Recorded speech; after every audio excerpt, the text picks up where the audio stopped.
Hello guys! Good morning, good afternoon, and good evening. Ngayon po ay kakain ng breakfast. Magkakape-kape lang po ang lola nyo. Wala po yung apo ko kaya ako lang mag-isa. Nasa school na po. Yan. Ito pong biscuits. May kape po ako dito. Yan, isasaw-saw.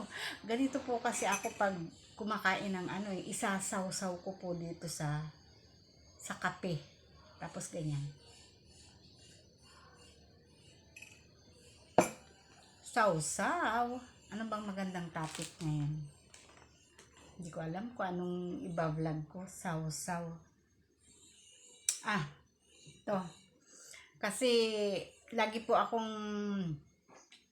po may napanood lang po akong viral na video about sa isang vlogger na charity vlogger.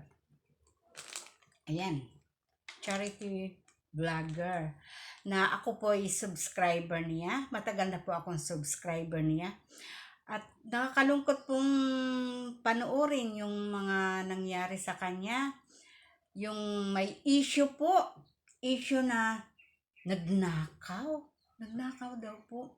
Dahil nga po sa mga package, marami kasing nag-i-sponsor sa kanya.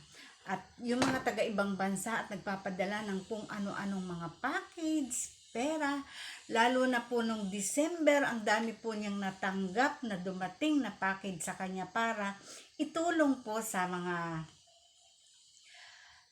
tao sa Mindanao, sa Visayas, Mindanao, ganun. Sa mga kababayan po natin na talagang nangangailangan po ng tulong. Sobra po akong napahanga dito sa isang charity vlogger na to na si Pugong Biyahero. Ang mga ginagawa po niya ay minsan talagang buwis buhay. Hindi lang minsan. Sa tuwing pupunta siya dun sa area na tutulungan niya is buwis buhay po talaga. Kaya hindi po naman talaga, yun, nagpaliwanag na po si Pugong Biyahero na wala siyang ninakaw na package. Talagang sa dami-dami po ng mga dumating noong December daw po na package is napailaliman yung isang box nung may-ari na sponsor.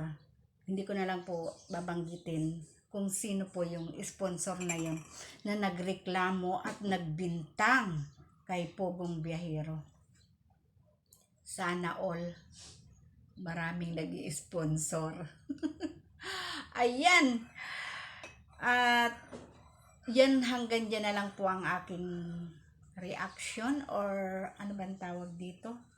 Nakisaw-saw po ang lola nyo.